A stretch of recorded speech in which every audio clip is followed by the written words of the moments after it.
Gracias por estar viendo o escuchando este podcast. Por fin ha llegado el momento de presentaros nuestro primer capítulo de Animus Criticus. Hemos recibido muchísimos mensajes, una inmensidad de amor, nos sentimos muy amados, mensajes de sostén, mensajes de deseos de que nos salga genial, mensajes de agradecimiento. Nos hemos sentido amados, como os decía. Escuché una definición que dio Pablo II sobre el concepto de amar y dice: amar es ponerte al servicio de alguien y desearle el bien. Una mente al servicio es una mente que ha sanado.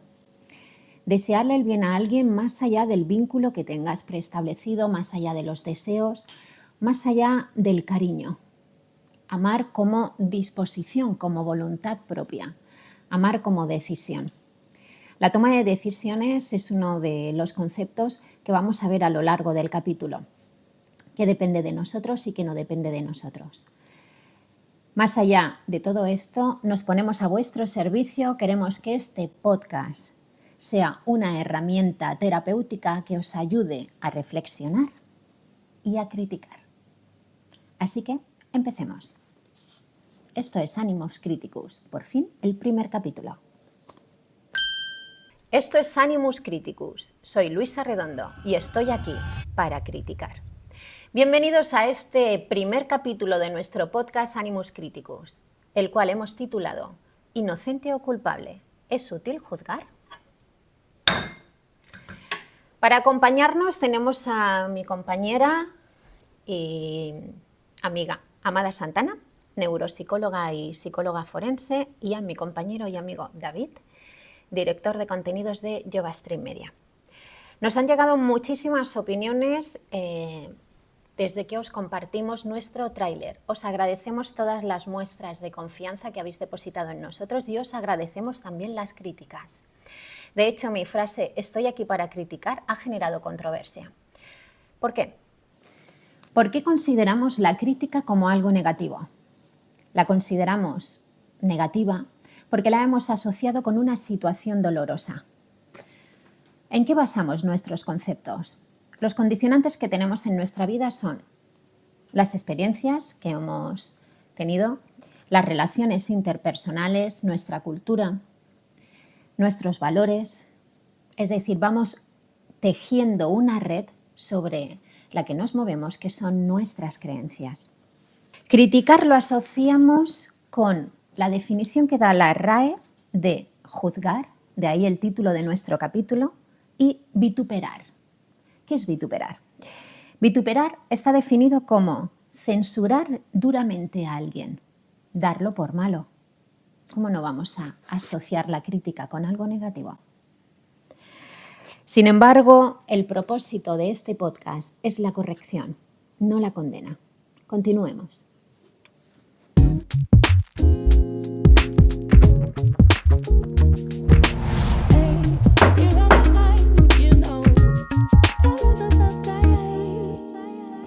Desde el escenario de juicio, ¿qué entendemos por judicium?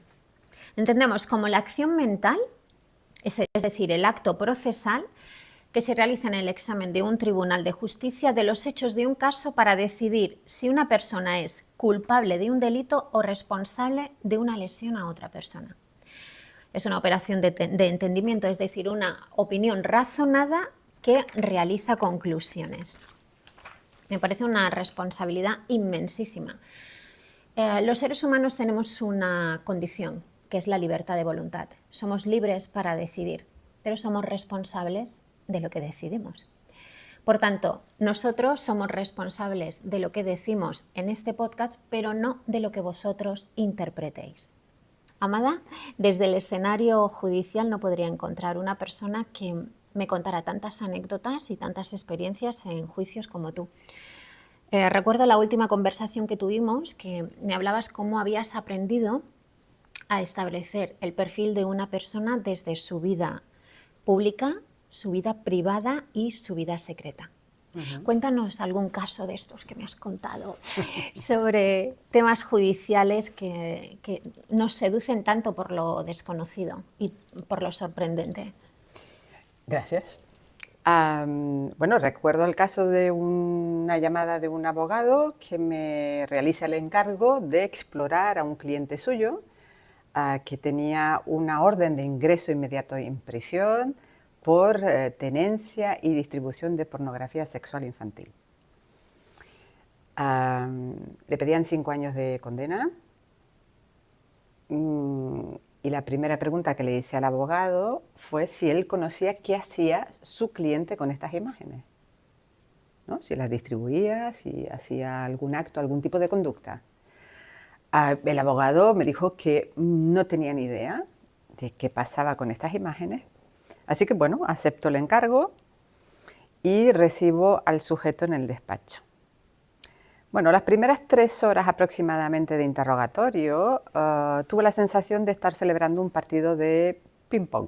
Yo le lanzaba la pregunta, él me contestaba, me volvía y no me daba información. Le volvía a lanzar la pregunta, me lanzaba y yo no obtenía información. Realmente lo que quería saber, más allá de su vida pública y de su vida privada, era qué hacía con esta parte de su vida secreta, que era qué hacía con las imágenes que tenía y que luego distribuía. Después de casi 4 horas de interrogatorio, el individuo,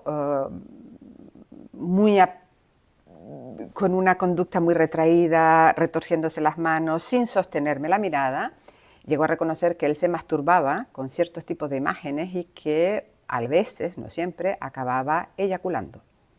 Y ahí entra el meollo de mi trabajo. Bien, ¿con qué tipo de imágenes le pasa esta excitación sexual? Estamos hablando de bebés, de niños de 2 años, de 5 años, de adolescentes. Y él me decía, no son bebés. Tiene que ser una figura infantil con ciertas características sexuales de señorita, pero sin llegar a ser una mujer. Vale, muy bien. Me aclaro. ¿Qué pasa en ese acto sexual, que a todo esto hay que decir que solo era imaginario, solo estaba en su vida súper secreta? Y él me decía que en su vida secreta estas imágenes le suscitaban una historia, y esa historia es que esa señorita que había encontrado en esa imagen le incitaba al acto sexual y era un sujeto totalmente pasivo. Él no hacía nada. No para descargar su responsabilidad, sino porque simplemente era un sujeto pasivo. Y la otra persona era la que direccionaba aquel acto. Bueno, ¿cuándo pasa esta conducta? ¿Cuándo inicia este recorrido conductual? La siguiente cuestión fue decir que lo hacía cuando su esposa estaba trabajando y su hijo de 8 años o 10 años, no recuerdo muy bien, estaba en la escuela. Siguiente cuestión. ¿Usted sabe que esto es ilícito, que es un delito? Sí, lo sé. Pero hay una voz en mi interior al que yo llamo diablillo que me impide frenar. No puedo frenar. Y cuando he podido frenar, han pasado 2 semanas, nunca más allá de 2 semanas. Hay ese diablillo que me dice, ves a ver alguna imagen. Y me excito, me masturbo y eyaculo. Amada, y porque nos estás hablando de esa vida secreta, ¿no? Sí. Este hombre aparentemente tenía una vida pública normalizada, ¿no? Sí. Tenía su trabajo, una Sí. vida privada normalizada, Sí. tenía una pareja, tenía un niño pequeño. Sí. Sin embargo, esa vida secreta estaba completamente en otro...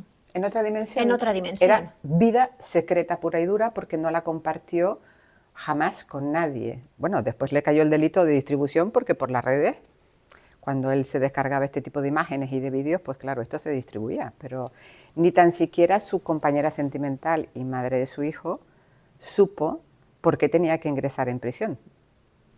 Hasta ese punto era secreta su vida.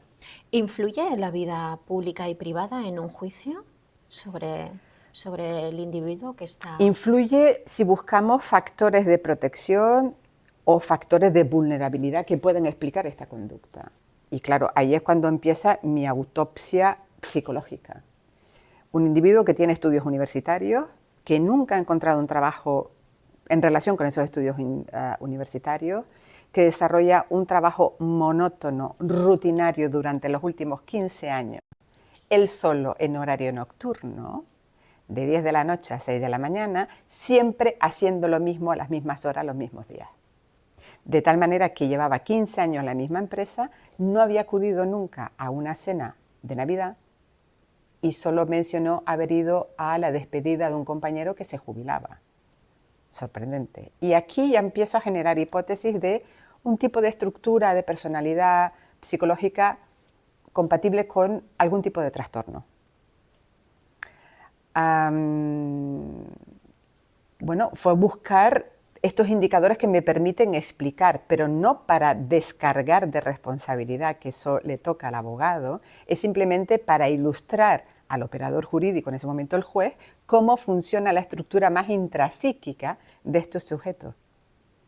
Y luego, su señoría, que termine aplicando lo que tenga que aplicar, que es la condena o la puesta en libertad de este sujeto, por atenuantes o por eximentes. ¿De acuerdo? Por tanto, es imprescindible que hagas ese prejuicio, entendido como antes del acto procesal, ese prejuicio desde las tres vidas, ¿no? Que atiendas tanto su vida pública como privada como secreta. Sí, pero más que prejuicio yo diría que es establecer hipótesis, porque para juzgar ya está el juez, y ya está el abogado defensor, ya está el Ministerio Fiscal, ya está el abogado contrario.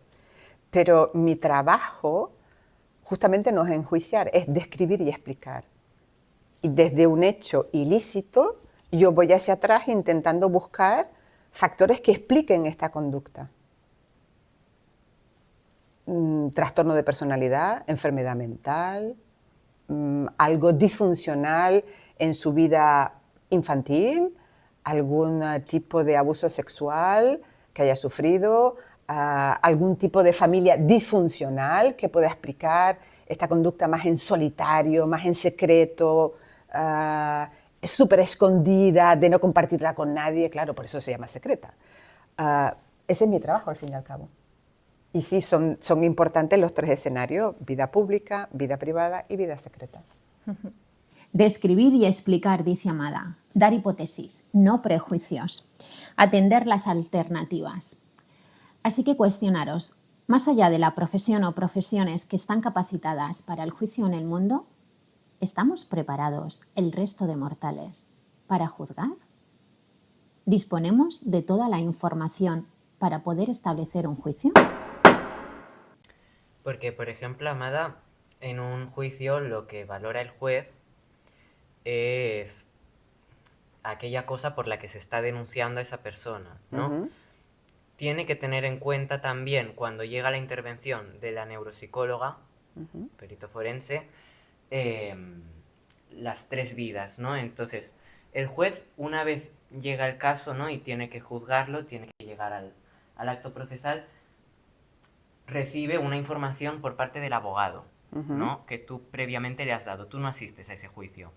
En este en concreto no he asistido al juicio. Juicia, perdón, llega a juzgar esas tres vidas o se acoge solamente a lo que se esté denunciando. Porque llega un punto en el que si ha habido esta valoración, el juicio ya no es solo de ese acto, sino es de ese acto y además lo que conlleva, ¿no?, a nivel de la persona a la que se está juzgando. Claro, vamos a ver. El juez tiene en cuenta el hecho ilícito, que es el delito, que es tenencia y distribución de pornografía sexual infantil. Y yo lo que le ilustro a su señoría es cómo funciona esta estructura intrapsíquica y por lo tanto el pasar al acto, la conducta de este señor. Si yo le explico al juez que la conducta de este señor está mediatizada por una distorsión cognitiva, por una enfermedad mental o por un trastorno de personalidad, el juez esto lo tiene que valorar. Claro, cambia la forma en la que enjuicia la perspectiva que tiene, claro, respecto a esa persona claro, que está juzgando. Claro. Porque el delito se comete desde una estructura disfuncional. No es una persona que tenga capacidad de decidir si quiero hacer esto y me da igual que sea ilícito, es que lo quiero hacer porque es una necesidad, es un impulso. Esta persona habla de que tiene un diablillo en su cabeza que le dice que no puede hacerlo y que a pesar de que él intenta inhibir este acto sabiendo que es ilícito, no puede porque el diablillo le impulsa de alguna manera a ejecutar este acto. Esto por un lado. Segundo, para estudiar un poco toda esta estructura intrapsíquica, fue muy interesante valorar a través de psicometría y la entrevista que este señor tiene una ansiedad social tremenda. O sea, a mí no me sostiene la mirada, y no por vergüenza, sino porque no puede sostener esa mirada, tal es el miedo de interactuar con otra persona. Eso es un freno interno para que esta persona no exporte esta conducta afuera de su imaginación. ¿Por la culpa? ¿La vergüenza? Por la ansiedad social. No tolera interactuar con nadie, por eso lleva 15 años trabajando solo, de noche, registrando los datos en un ordenador y poniendo ciertas cosas en ciertos sitios, desde las 10 de la noche hasta las 6 de la mañana. No tiene a nadie, no tiene un compañero de trabajo, no tiene a nadie con quien interactuar. Ya te está hablando de que esta persona, el lenguaje vulgar es rarita, pero el lenguaje psicopatológico sabemos que esto es una enfermedad, esta gran fobia social que te impide conectar con el otro, ni tan siquiera con la mirada, que es algo básico. ¿Eso fue determinante para ti? Fue determinante para poder explicar por qué esta persona, y yo estaba convencida de que jamás pasaría al acto. Eso fue determinante. Porque claro, si estoy ante una persona que no tiene este filtro o que no tiene este freno y es capaz de pasar al acto, yo tengo que poner esto encima de la mesa de su señoría y decir, esta persona en un momento determinado, hasta ahora no lo ha hecho, pero en un momento determinado que sufra cualquier estresor y lo desestabilice de este mundo imaginario, puede pasar al acto. Y el juez tiene que tomar esto en consideración para poder sentenciar. Exacto, porque uno de los motivos por los que es necesario el juicio es para evitar riesgo, ¿no? Claro. Ansiedad social, fobia social. Es decir, cuando un individuo se crea un mundo paralelo al que poder escapar. Un mundo que puede ser doloroso, pero que lo considera como una buena alternativa. ¿Por qué? Porque todo lo que ve fuera de él lo considera un ataque. Por tanto, ese mundo que se ha fabricado lo ve como un buen lugar donde esconderse. Esta información me parece relevante para que la tengamos en cuenta. Bueno, Amada, hemos recibido una pregunta desde aquí de la redacción de Jovastream y realización. Vemos, ¿no?, que llega un cambio en el juicio, porque teníamos a una persona que estaba a punto de entrar a prisión, pero llega tu intervención y volvemos a un proceso, ¿no? Claro. Al proceso del juicio. Entonces, ¿hasta qué nivel de importancia, debemos aportarle a todas las vidas que pueda tener este sujeto, ¿no? ¿Y cuál es la intervención que tienen en el juicio? Vamos a ver, si la vida secreta no implica ningún hecho ilícito, puede seguir siendo secreta, ¿no? Pero claro, en este caso implicaba unas consecuencias legales, que era el ingreso en prisión inmediato con una condena en firme de 5 años. ¿De qué sirvió explicar al foro jurídico que esta persona tenía muchas dificultades, que era un enfermo que necesitaba intervención inmediata? Sirvió para que los estamentos públicos volvieran a examinar a este señor desde el punto de vista que yo les aporto, que no lo habían tenido en cuenta. Para eso sirve un análisis forense. Abriste una oportunidad. Abrí una oportunidad, él todavía. Él todavía.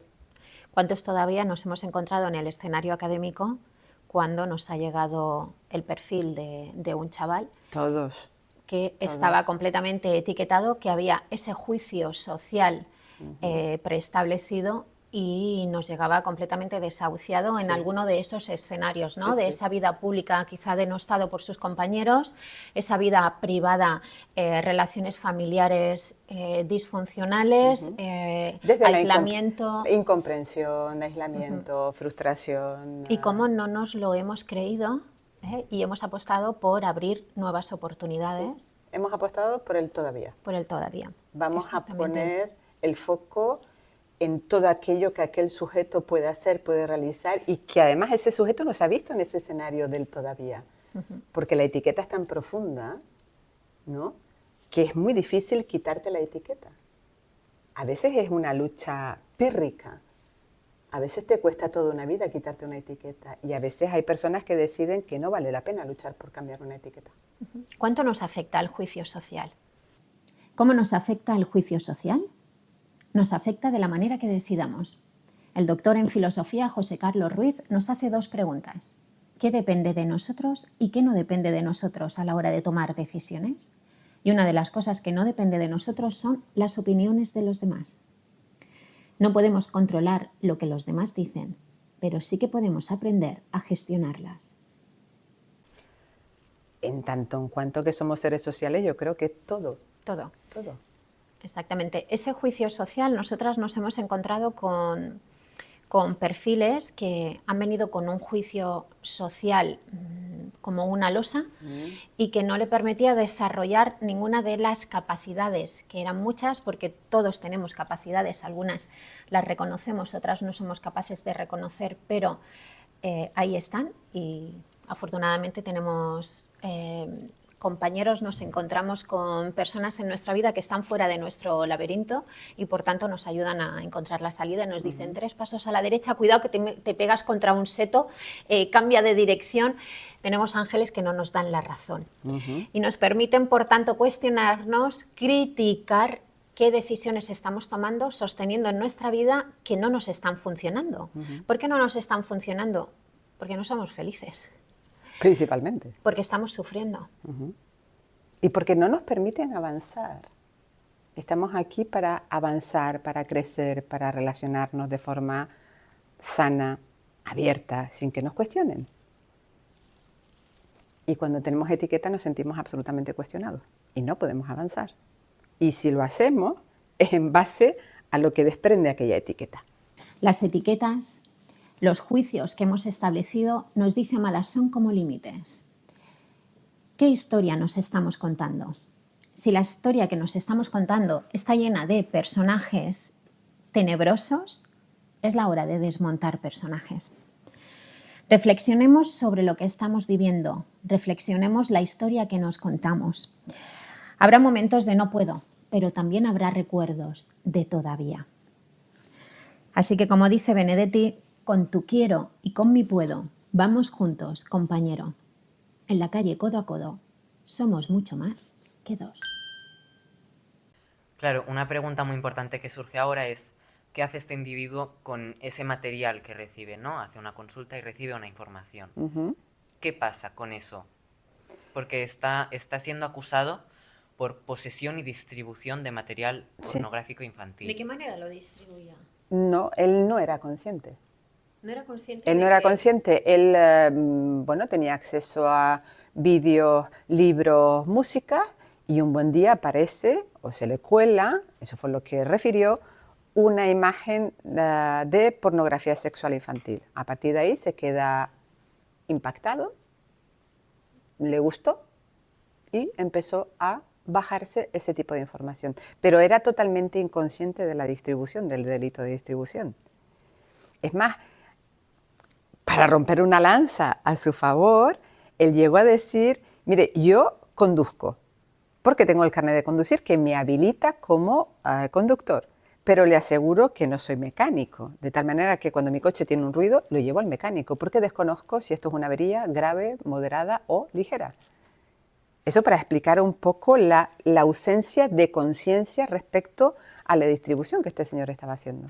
Aquí el problema es que no podemos decir que es lo mismo un carnet de conducir que pues, otorga una autoridad competente del gobierno, porque estamos hablando de que esta autorización o este carnet se recibe bajo la propia responsabilidad del acusado y ahí quedan. No hay ningún organismo que le otorgue este poder de conducción dentro de esta red. Se le otorga él mismo, se atribuye el carnet. Ahí está el problema, se crea una distribución de contenido entre 2, 3, 50 millones de ordenadores. A través de un conductor inconsciente. Totalmente inconsciente y Por además Pero cuánta ejemplo, inconsciencia no sabemos. tenemos en redes, cuántas veces nos aparecen, nos descargamos una aplicación, nos aparece una página que aparentemente no tiene peligro, es lícita, y aceptar y continuar. Le damos al aceptar y continuar sin ser conscientes, sin de lo que estamos aceptando. atender No qué sabemos estamos qué aceptando, aceptamos. qué estamos Claro. aceptando. Es que yo, por ejemplo, la política, los términos y condiciones de uso de Google no me los he leído nunca. Y en cambio los has Nunca. aceptado. Y en cambio, simplemente los he aceptado todos. Doy mi voto de confianza, otorgo una confianza y creo que no deja de ser mi responsabilidad lo que puedan hacer con mis datos cuando yo estoy dando autorización para que los compartan dentro de lo que ellos quieran. Si es que yo acepto todos esos términos y condiciones. Ahí Por eso está. es tan importante que seamos responsables de las cosas que decidimos y nos cuestionemos hasta dónde llega, qué alcance, qué consecuencias tiene la decisión que estamos tomando. Correcto, pero hay personas que no saben y no tienen esta capacidad. Claro, y Véase de ahí- niños, adolescentes o personas con Exactamente. discapacidad intelectual, que son muy vulnerables, o como este sujeto, que podía ser una persona vulnerable porque no tenía esta capacidad de juicio. Y Amada, y ahí recuerdo un caso que me comentaste de una persona discapacitada con una discapacidad, creo que era del 60. Y 5%, sí es verdad. Cuéntanos ese caso, por Ah, pues esto se trata de un señor con una madre ya fallecida, a cargo de un padre con un deterioro cognitivo importante, muy deteriorado, y que convivía con un hermano también con cierta discapacidad intelectual. Este señor, mi cliente, tenía una discapacidad intelectual del 65% y de repente llega una acusación de exhibicionismo. Estamos hablando de un señor de 50 y pico de años con un escasísimo, red social no tenía ninguna, solo tenía a su padre con una enfermedad neurodegenerativa y su hermano con otra discapacidad intelectual, que solo tenía esta forma de relacionarse con los otros. Chocarse las manos, pedirse el teléfono y hacerse fotos. Y alguien de su localidad dijo, esta persona me ha enseñado los genitales. Y ahí intervengo yo. Se abre un procedimiento. Y se abre legal, un procedimiento, y llega claro. nada. Y llego yo y dice, oye, pues no sé, evalúame este señor. Lo primero que hago es hablar con una persona que lo conoce muy bien, que es un referente a nivel social, legal, y me dice que esta persona le tiene que llamar a menudo la atención porque tiene la tendencia a camareros, camareras, pues saludarse así, chocando las manos. Ay, qué bien, ahora somos amigos, nos damos los teléfonos. Y claro, Aunque los acaba de conocer, ¿no? evidentemente los acaba de conocer, no tiene un histórico, no tiene ningún recorrido con esta persona, pero se relaciona así. Bueno, aparte de hacer la entrevista, hacer psicometría, o sea, aplicar pruebas, le pido si me puedo, si me deja su móvil para ver la galería de fotos que tiene, porque me interesa saber qué tipo de fotografías tiene este señor guardado. Entonces, él hace fotografías de presentadoras que salen por la tele, de platos de cocina que salen por la tele, y me llama la atención que tienen la fotografía de una menor y él al lado. Y entonces le pregunto, y me dice, no, es la hija de la tienda de al lado de mi casa y su padre me ha dado la autorización para que me haga una foto con esta niña. Los dos vestidos de forma correcta y en un espacio público, en la calle, ¿no? Bueno, yo voy recogiendo estos datos porque me llama la atención. Cuando quedo con él en una institución pública para poderlo valorar, veo que habla con el chico que tenía a su izquierda y le pregunta, ¿estás aquí para algo? Y el otro le dice, pues sí, vengo a tener una entrevista. Igual que yo, estamos los dos en las mismas condiciones, qué bien, somos amigos, vamos a darnos los teléfonos. Y entonces ya empecé a pensar, a generar la hipótesis, digo, este señor primero no tiene filtro, claro, tiene una discapacidad intelectual, y segundo pensé, ¿cómo se ha relacionado toda la vida este señor con su entorno? Hay que A mí me entrar en juego parece- las habilidades sociales, ¿no? Y cómo las educamos. Claro, Las creencias que tenemos. y las creencias que creencias. tenemos. Claro, a mí esto me chocó y me hizo sentir incómoda, pero bueno, yo vengo como perito forense y tengo que hacer mi trabajo. Después de hacer 1 hora y pico de entrevista, le pido, oye, vamos a hacer un pequeño descanso, vamos a la cafetería que está enfrente a tomar un café y así descansamos un poco. Salimos fuera, pedimos un desayuno y él me dice que me invita al café, que va adentro a pagar, y cuando sale súper contento, con una sonrisa enorme. La cafetería era de asiático, y dice, mira, ya soy amigo de fulano de tal, me ha dado su número de teléfono, ya tengo otro amigo más. Yo pensaba, digo, pero es que esto no es normal. Evidentemente, yo no me relaciono así con nadie, yo me considero una persona normal, pero entiendo que esto se sale de la norma. Claro, cuando investigo su vida pública y su vida privada, empiezo a darme cuenta que es una persona que no tiene red social, que solo trabajó con su padre en el único trabajo que su padre le permitió, que fue sacado de la escuela a una edad muy temprana y que no tiene aprendizajes socializadores adecuados y correctos. Y que la única forma que tiene de relacionarse con los demás es con esta interacción. De, estamos aquí, muy bien, dame tu teléfono, ¡guay! Y lo mismo era un niño de 8 años que un adulto de 40, que un abuelo, que una chica, cualquiera. Entonces, a mí me llamó la atención que se quisiera criminalizar a un individuo, primero con una gran discapacidad intelectual y segundo que no tenía otra alternativa. Porque si tienes otra alternativa, tú eres responsable de establecer una conducta u otra. Él no tenía otro aprendizaje sino este. Y fue también súper interesante llevar este tema. Bueno, un caso más que nos permite cuestionarnos. Claro, nos permitió, y yo pedí sobre todo que lo sacaran de su contexto, que era súper tóxico, un padre con una enfermedad neurodegenerativa y un hermano que también tenía una discapacidad, que no se movía de allí. Digo, hombre, al menos no que lo ingresen en una residencia tutelada, pero sí que lo lleven a un centro de día, ¿no?, donde pueda aprender a socializar de una forma sana, cosa que este señor no ha tenido. Esas son las oportunidades que como psicólogo forense me permito pensar que puedo dar a ciertas personas, ¿no? Que bueno, nos damos cuenta que cuando establecemos un juicio nunca tenemos toda la información. ¿No? Para establecer un juicio y nos basamos en las creencias que sostenemos, ¿no? Que todos las tenemos. Exactamente, y esas creencias están basadas en conceptos. Por ejemplo, yo tengo pareja, pero mi concepto de pareja no es el mismo que el de mi pareja. No.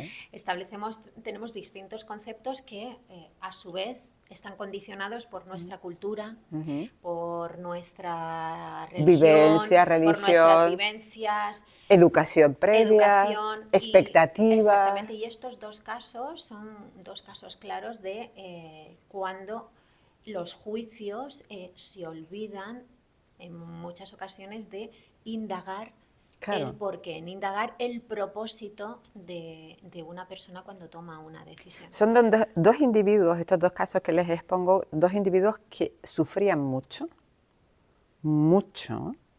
y que son individuos que no estaban bien valorados y han sido prejuzgados automáticamente en base a algo que nos parece un escándalo, ¿no? Pornografía sexual infantil es un escándalo, más allá de que sea un delito, pero es un escándalo, y que tú te relaciones sin conocer a nadie de esta forma tan abierta, tan lúdica, sin respetar esta distancia de burbuja social. También nos choca. Claro, nos choca, ¿no? ¿Cómo sentenciamos, por ejemplo, al caso del hombre que fue que fue denunciado por exhibicionismo? ¿Cómo acaba esto?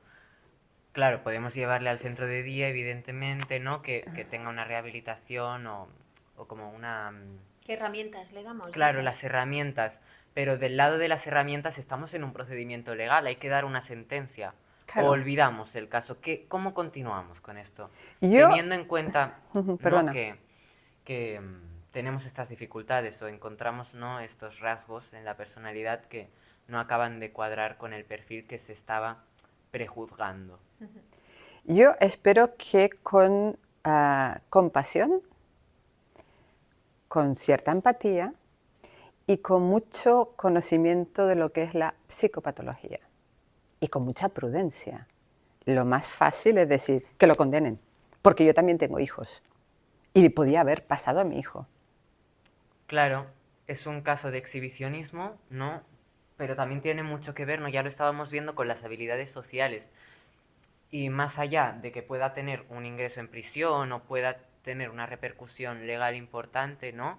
Que impida un poco, ¿no? La libertad o cualquiera de estas cosas. ¿Cómo llevamos a esta persona? Porque podría reincidir si no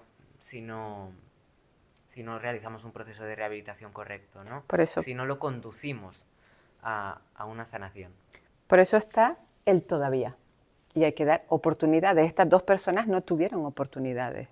Uno porque era una vida hiper mega secreta y el otro porque no tuvo oportunidad de aprender otras habilidades sociales que le permitieran relacionarse con los demás de otra Claro. manera. Es que ahí lo tenemos. Hay que tener sobre todo en cuenta, ¿no?, los factores psicológicos determinantes en la vida de la persona que estamos juzgando. Y ahí hay un problema bastante grande en la justicia actual, que hay muchas cosas que nos estamos dejando, ¿no? Hay que indagar, es lo que decíamos hace un momento.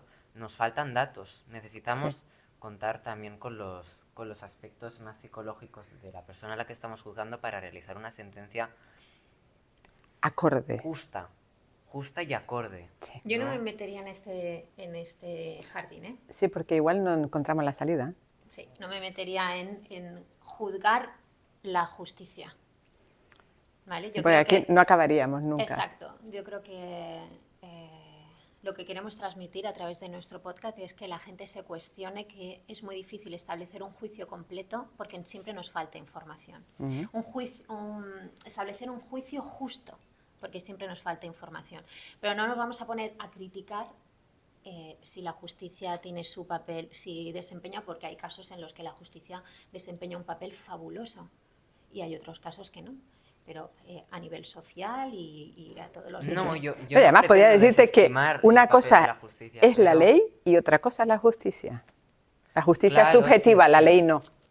Claro. Van congregados, pero son cosas diferentes. Sí, y a veces Entonces- la línea que separa una cosa con Claro. otra es tan transparente Sí, que pensamos que una sentencia es injusta, pero desde nuestros filtros. Tú no conoces lo que hay detrás. Ahí quería llegar yo. No sabes lo que hay siempre detrás. es desde nuestro filtro. ¿Siempre? Siempre es desde nuestro filtro. ¿Por qué? Porque en este mundo nos movemos desde el paradigma de la percepción. Sí. ¿Vale? Percibimos.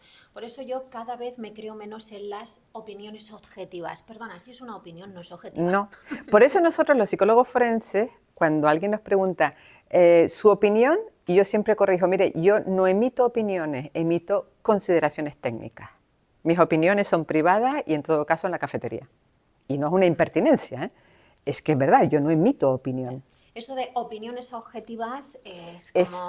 sí, es una incongruencia de base, ¿no? totalmente de base. Si es una opinión, ya, por ser una opinión, ya es subjetiva, porque pasa por nuestro filtro.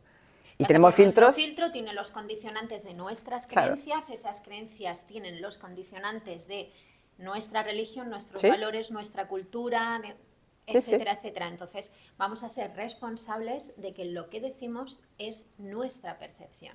Es decir, tú tienes una opinión, yo tengo otra, tú tienes otra. Y está sujeta a la sana crítica. Que nos faltan datos es obvio. Amada dice, una cosa es la ley y otra cosa es el juicio. Percepción versus conocimiento. Opinión versus verdad. Y hay que tener muy claro que en este mundo nos movemos en el paradigma de la percepción. ¿podemos hacer un juicio objetivo? Nunca Ostras. hemos visto que los juicios objetivos son muy difíciles de encontrar porque nunca tenemos toda la información. Siempre nos falta Claro. una información porque en esa vida secreta o en esa vida privada o en esa vida pública nunca tenemos toda la información. De hecho, ni el mismo sujeto en muchas ocasiones es consciente de lo que hacemos. ¿Cómo juzgamos la inconsciencia? Por ejemplo. Es complicadísimo. Es complicadísimo. Bueno, yo no me atrevo, yo me salgo de este No, berenjenal. es que llegar a una conclusión clara respecto a estos temas es algo realmente muy difícil. No vamos a Y consensuar nada podríamos aquí. estar aquí. No, no Por eso vamos a yo creo que no vamos a consensuar consensuar nada. no vamos a dar sentencia, pero sí que os vamos a ofrecer la oportunidad de que toda la información que os hemos dado aquí, todas las opiniones que hemos estado emitiendo, las experiencias que ha compartido con nosotros Amada y David, os hagan cuestionaros cuando establecéis un juicio qué información tenéis y si realmente ese juicio es funcional, es útil juzgar. Ese es el título de nuestro capítulo y me parece muy oportuno que cuando terminéis de verlo os cuestionéis, ¿es útil juzgar? Y nos lo podéis responder. Exacto, ¿funciona el juicio? ¿De qué manera nos lo pueden responder? A través de Los comentarios en la página web, correo, tenéis toda la información Todo. en nuestra página web y hacernos llegar vuestras críticas. Estamos Sobre todo dispuestos a sana acogerlas. crítica, ¿eh? Sana crítica. Exacto, sin voluntad de ofensa. Pero mira, también hay una frase que a mí me gusta mucho, que la dice un amigo mío mexicano, que dice, todo lo que me choca, todo lo que me remueve, me checa. Dice algo de mí. Entonces, si algo me molesta, ¿por qué me molesta tanto? Atiéndelo. ¿De qué manera lo estás viendo? ¿Cómo percibimos? ¿De qué manera ves el mundo? Y ahora vamos a escuchar a nuestro compañero David Sánchez, el cual quiero apuntar que he aprendido muchísimo con él. Y quiero comentaros cómo apareció este proyecto. La primera reunión que yo tuve con David, decidí acogerla como una oportunidad. No sabía de qué manera íbamos a darle forma a este proyecto de Animus Criticus, pero sí que decidí dejar el disfraz de persona adulta con experiencia, con formación, irme completamente abierta a verlo como una oportunidad. Y me sorprendí, gratamente sorprendida. Estoy respaldada por un grupo de jóvenes. Esta productora se llama Yoba Stream Media y Yoba viene de joven. Y me gustaría muchísimo que conocierais al grupo de chavales que me respaldan, me respetan, me complementan y me han permitido, y yo os invito a que lo hagáis, a desmontar creencias sobre formación, experiencia, creatividad, madurez. Realmente la humildad es la antesala a la sabiduría. Os dejo con él.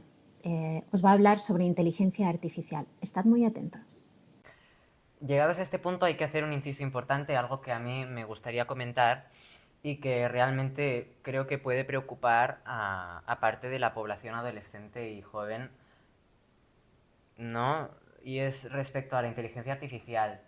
Estamos en unos tiempos en que este tema está tomando un campo y una relevancia muy importante.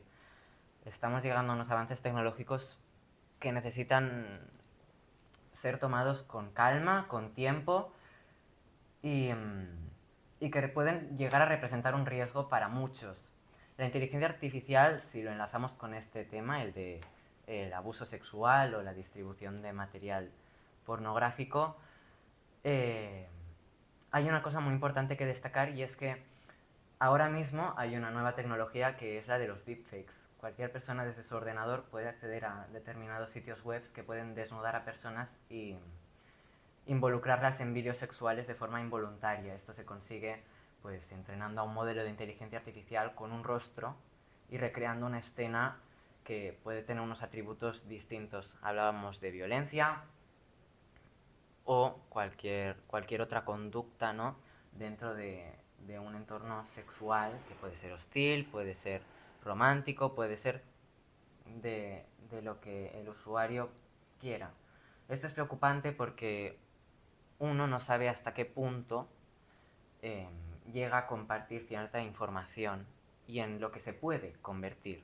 Yo ahora puedo publicar una fotografía mía aquí en el estudio o puedo hacer un book de fotos y publicarlo, hacerlo público para que mi imagen sea compartida como Yoga Stream, pero también puede ser compartida en concepto de... Y aquí dejamos de saber Es de que, qué se es trata. que eso a mí me, A mí me inquieta me porque llena eso me es llena de un miedo, abismo, sí, es sí. un abismo. Yo Me llena de desconozco. miedo. Y me preocupa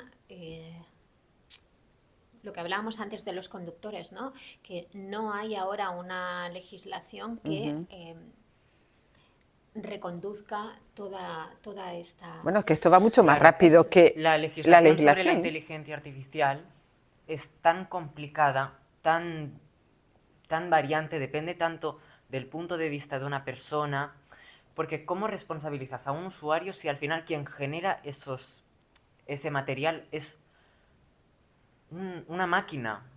¿Cómo atribuyes a una Sin máquina una responsabilidad responsabilidad? civil. Claro, Ni penal. Ni penal.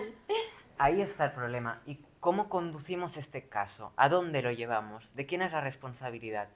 ¿De quien entrena el modelo? ¿Del propio modelo? Claro, aquí hay un dilema ético, legal muy grande, ¿no? Depende de cómo lo analices, puedes responsabilizar a una parte o responsabilizar a la otra. Alguien te está ofreciendo ese servicio, una inteligencia artificial que es capaz de... Pero la inteligencia artificial, no quien te lo ofrece. Tú eres el usuario, tú entrenas al modelo, pero es el modelo quien genera las imágenes. Entonces ahí hay un dilema muy importante. Es una ilusión Capamos de la inteligencia responsabilidad, artificial. ¿no? No, yo no he sido, ha sido la inteligencia artificial. Claro, Pero tú consumes ese producto generado por la sí, IA. tú lo consumes, pero ¿quién lo ha hecho? Podemos juzgar dos cosas, que lo consumas Mm. y que lo produzcas, pero es que lo produces tú. La decisión de dar órdenes es tuya. Claro, aquí podemos poner el Y yo como que disclaimer, ¿no? Podemos totalmente responsabilizar neófita a alguien. en este tema, ¿eh? Yo aprendo, estoy tan agradecida de tener en mi equipo gente tan creativa, de una generación distinta a la mía, porque es que aprendo constantemente y es una maravilla. Y da Qué guay. pánico al mismo tiempo, ¿no? Porque No, fijaos, antes esto no pasaba. Estamos en una generación que nos saturan de cosas. ujú, Porque tienes por un lado, ¿vale? Las redes sociales, salud mental, no sé qué, tal. Y llega que puedes tener un vídeo en internet tuyo que ni siquiera has... Es que ni siquiera es tuyo en Ni realidad. siquiera estoy... claro, ¿Sabes? Aquí también es un poco difícil de explicar, ¿no? Tienes un vídeo con tu cara que no has hecho tú, que no puede considerarse del todo tuyo, practicando una relación sexual que en un día puede llegar a millones de personas y te pierdes. O sea, hay tantas Y no puedes cosas... hacer nada. No puedes hacer nada, es no, verdad. claro. Qué Es ¿Cómo frustración. huellas, y- cómo borras esa huella Claro, qué digital? frustración, qué resignación y qué impotencia de esto se me escapa completamente de las manos. Entonces, ¿cómo nos podemos anticipar a esto? Educación. Hay formas de prevención y todo empieza desde la educación, Información sobre todo. para tomar Sobre todo. decisiones. Pero objetiva, no condicionada por creencias, ¿no? Bueno, sí. Claro, aquí no nos exponemos ya a un prejuiciada, riesgo. ¿no? Aquí mismo nos exponemos al riesgo de que puedan usar nuestras imágenes en contra de nuestra voluntad. Y no estamos dando un consentimiento para ello. Esto sí que está legislado, ¿no? Esto es un podcast. Nosotros estamos permitiendo que una plataforma nos streamee, nos comparta nuestro contenido, pero no que un usuario coja nuestras imágenes y las use de forma ilícita. O nuestros nombres. ¿Sabes? O nuestros nombres o cualquier información que podamos O dar nuestra aquí. voz. Nuestra voz. O sea, Porque, es muy fácil que yo se ahora, empezó Luisa, a llegarse- coja tu voz Exacto. y genere una pista de audio. ¿Sabes? Yo ahora te puedo hacer decir barbaridades y compartir un audio de WhatsApp tuyo, hacerme pasar por ti y pedirle dinero a tus amigos. No lo voy a hacer. No me malinterpretes ahora. Pero imagínate hasta qué punto puede llegar un Qué falta de deepfake, límites, ¿no? Nos Claro, la estamos falta de encontrando. límites. Pero mira, una lanza a nuestro favor. Nosotros somos no nativos de la tecnología. Tú eres nativo de la tecnología y aún así tu queja es, me falta información porque no tengo control sobre la tecnología de la cual soy teóricamente hijo, ¿no? Ese es el problema de Internet. Que es tan abierto, es tan libre, tan irrastreable, que no puedes hacer nada. Tú en un bosque o en el hielo, un oso polar puede dejar marcas y puedes seguirlas. Tú en Internet puedes decidir si dejarlas o no. Y ahí está el problema. Tú puedes dejar la marca en un vídeo o puedes no dejarla. Puedes borrar todos los datos. Y ahí está el qué del asunto, ¿no? El ¿Qué delito haces? virtual. Claro, el delito virtual. ¿Cómo sigues eso? Es que ni el investigador más importante de este mundo o el que más sepa puede rastrear algo así. Eso es lo triste. Y tú podrías entrar a un navegador especial, suplantar identidades y que no se te encuentre. ¿Qué No, hacemos? no demos ideas, por si acaso. No demos ideas. Ya está, No, que no ya es lo nuestra dejamos. función en este No. podcast. Y estamos acabando nuestro podcast y con esta última pregunta esperamos vuestras impresiones, vuestras valoraciones, comentarios, críticas y nos vemos muy pronto en el próximo capítulo. Estar al tanto. Y antes de los últimos minutos para acabar nuestro podcast, os dejamos esta pregunta abierta para que la reflexionéis. Esperamos vuestros comentarios, vuestras impresiones, valoraciones y crítica. Esto ha sido Animus Criticus. Ver los últimos 2 minutos y disfrutar. Hasta la próxima. Hemos sido capaces de contestar a la pregunta que os formulábamos con el título de nuestro capítulo. ¿Es útil juzgar? Pues es útil juzgar cuando vamos a mejorar la calidad de vida de una persona, cuando no hay voluntad de ofensa y cuando vamos a evitar un riesgo. En el escenario judicial, cuando hay una autoridad legitimada, ¿no?, para establecer ese juicio, y en el escenario social nos hemos dado cuenta que nunca poseemos toda la información. Por tanto, socialmente hay una disfunción a la hora de juzgar porque estamos condicionados por cómo percibimos el mundo. Ese condicionamiento viene de nuestras creencias y las creencias se van directas a nuestra cultura, nuestra religión, los valores que establecemos, las relaciones que hemos mantenido, las experiencias de vida. Por tanto, vamos a ser permisivos, al menos prudentes, a la hora de establecer una opinión y siendo responsables de que es una opinión y no una verdad. Porque si una de las características de la verdad es que es inequívoca y no tiene opuestos, si yo sobre una persona tengo una percepción, Amada tiene otra y David tiene otra, al menos vamos a ser responsables de saber que esto es una opinión y no es una verdad. Si yo tengo una, tú otra, ¿cuántas verdades hay? Por eso os agradecemos que hayáis compartido con nosotros este tema tan interesante, que espero que hayáis cuestionado algunas decisiones que tomamos a la hora de juzgar y os esperamos en el próximo capítulo para seguir compartiendo. Anímate y critica. Esto es Animus Criticus. Yo soy Luisa Redondo y estoy aquí para criticar.